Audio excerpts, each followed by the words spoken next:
Tapi mengenai politik luar negeri, panelis kita Jarwo kuat kemarin sudah mewawancarai narasumber. Kita lihat rekamannya. Saat ini saya sedang dalam bunga bersama saudara Vincent Gunarso.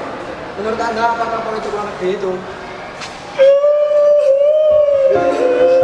Dulu saudara kenapa? Dulu.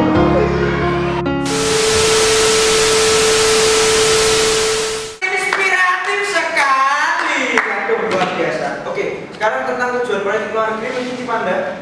Iya. Di sini saya mewakili organisasi Haji Embarkasi Palembang, Surabaya dan Timika. Macam benar. Singkatannya apa? Ember plastik. Jadi menurut saya politik luar negeri itu sangatlah menguntungkan. Contohnya kerjasama antara Indonesia dan Arab. Indonesia dengan ini mengirimkan calon jamaah hajinya ke Arab sesuai rukun agama. Terus Arab dengan ini dapat memperoleh untung dari imigrasi, hotel, dan tempat-tempat. Ekonominya meningkat juga terbantu. Gitu. Ada pendapat lain?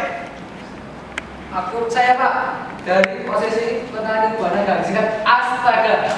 Dengan adanya politik luar negeri ini, Indonesia dapat mengekspor berbagai macam sumber daya, contohnya buah-buahan, serta memperoleh keuntungan bagi kita. Interupsi. Kenapa Pak? Saya tidak setuju. Survei saya membuktikan ekspor durian pada bulan Juni 2014 menurun 80%. Kok bisa, Pak? Ya bisa, karena waktu itu durian selama musim rambutan.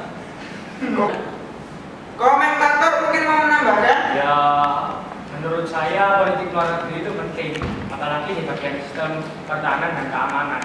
Wih, ngomongnya juga nih. Ini juga sudah pendek, tua, kumis kayak mati lele, udah lagi. Itu yang namanya COC. COC? Organisasi apa itu? Scotland. Terus hubungannya apa coba? Kita lagi ngomong penting, bukan bahas game online. Ya, di COC itu saya bergabung dengan yang menangani salah satu klan yang trofinya 3 ribuan. Ya, 10 tiap hari gol. Dan kita bisa dapat gol dan elixir yang melimpah. Kok malah jadi bahas game sih? Ya, intinya dari COC itu kita itu kalau bekerja sama dengan negara lain, kita itu bisa mendapatkan suatu hal yang lebih, bantuannya ya bahasa Inggrisnya support Pak. Ya, itu maksud saya. Jadi yang digarisbawahi di sini adalah kerjasama internasional melalui politik luar negeri bisa memberi energi positif terhadap perekonomian serta membawa berbagai dukungan dari negara-negara lain. Saya boleh bicara, Pak? Loh boleh. Itu tujuan Bapak kesini kan untuk ngomong. Saya mewakili pekerja pecinta lokasi kerja, disingkat Pentol dan Cilok. Wah, dari politik luar negeri yang gagal itu banyak, Pak. Ya, kayak muka Jarwo ini gagal produksi. Pak. Contohnya Freeport, ya itu sudah di sini sejak zaman kakek saya masih ikut fitness. Oh, kakek Anda yang fitness. Ya enggak, itu kan cuma perumpamaan. Ya nggak bisa gitu dong. Emangnya kakek situ mau dibawa-bawa kemana-mana? Perumpamaan calon pol. Saya Freeport yang sudah puluhan tahun itu di sini. Kan buah kerjasama politik luar negeri kita dengan Amerika. Tapi itu sekarang Freeport yang merukisi bumi pertiwi kita. Mau jadi apa negeri ini dihuni oleh paling berdasi. Jadi kebijakan luar negeri aja sekarang ini perlu ditinjau ulang. Saya ini sebenarnya nggak tahu. Saya ngomong apa? Saya kecepatan ngomongnya. Bukan, saya dari lagi ini kok. Jadi Pak Haji, dari politik luar negeri itu negara antar negara biasanya membuat keputusan, nota kesepahaman atau kebijakan luar negeri yang biasanya tentang kerjasama atau proposal peminjaman dana dan lain-lain. Interupsi, silakan. Sebelumnya salam lempar. Saya dari kumpulan pelajar-pelajar andalan disingkat PLPLAN. Jadi menurut saya hubungan internasional itu yang mendasari politik luar negeri, tipe-tipe hubungan itu bermacam-macam. Contohnya kakak adik, friendzone, dianggap papa zone. Itu hubungan internasional apa hubungan asmara sih? Oh, maaf, salah kertas. Jadi hubungan itu ada 3. Pertama, penjajahan. Penjajahan itu kan dulu kalau SD kita jajan mie ayam kan? Itu mah namanya jajan. Jadi, penjajahan itu keadaan di mana suatu negara merdeka, satunya lagi belum. Negara merdeka itu melakukan penindasan dan mengeksploitasi negara yang belum. Jadi kalau pacar saya minta dikertiin, itu namanya penjajahan dong. Itu mah beda tuh. Pola ketergantungan. Jadi kedua negara sama-sama merdeka. Namun salah satu menggantungkan ke segala negara lain, masih tidak dapat mandiri. Yang ketiga, pola sejajar.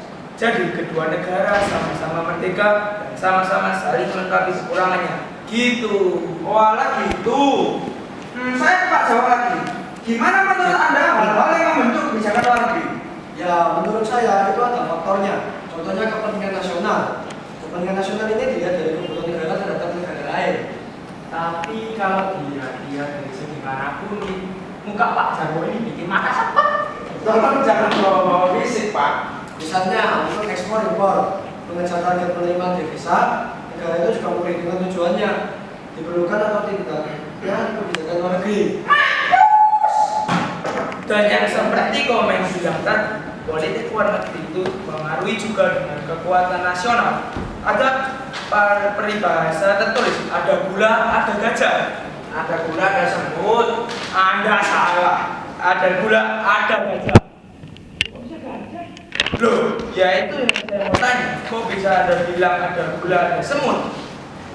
Entah, jadi maksud Anda ini sebenarnya apa sih? Ya secara tidak langsung, potensi SDA, letak geografis, dan sumber daya manusia yang ada di situ, negara itu berpengaruh. Kalau misalnya potensi negara kita besar, pasti banyak yang datang buat mencari manfaat dalam kerjasama multinasional, kongsi, dan lain-lain.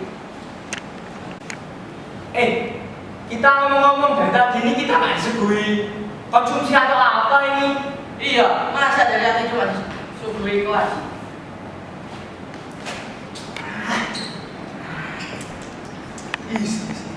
Ini Pak, kayaknya.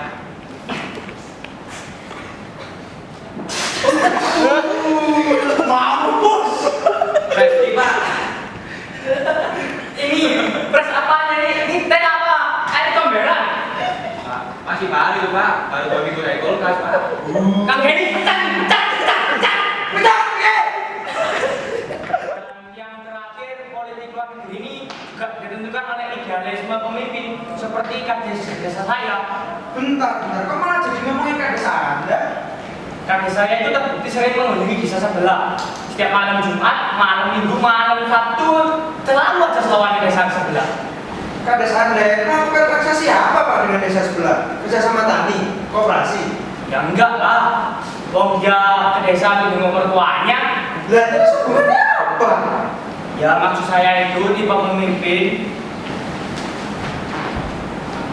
itu beda-beda. Ada beberapa yang merasa klop dengan pemimpin sebuah negara secara khusus sehingga merasa lebih nyaman untuk bekerja sama dengan contohnya Pak Harto dengan Amerika, SBY dengan Australia. Arah kerjasamanya itu bisa ditebak. Ya kurang lebih kayak pilih pasangan hidup yang cocok. Bisa ditebak. Kita lawan tebak-tebakan toh. Dari Kang Maman, notulen bisa ditambahkan mungkin? Ya, jadi menurut saya terlepas dari segala motif dan tujuan, politik luar negeri itu prinsip pelaksanaan kerjasama antar negara dan kebijakan luar negeri yang disepakati bersama.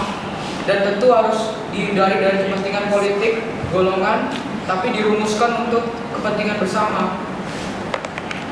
Terima kasih notulen. Ya mungkin sampai di situ saja ya. Terima kasih para panelis yang luar biasa. Moga-moga banyak manfaat yang kita bisa dapatkan daripada hari ini. Dan kita akan jumpa lagi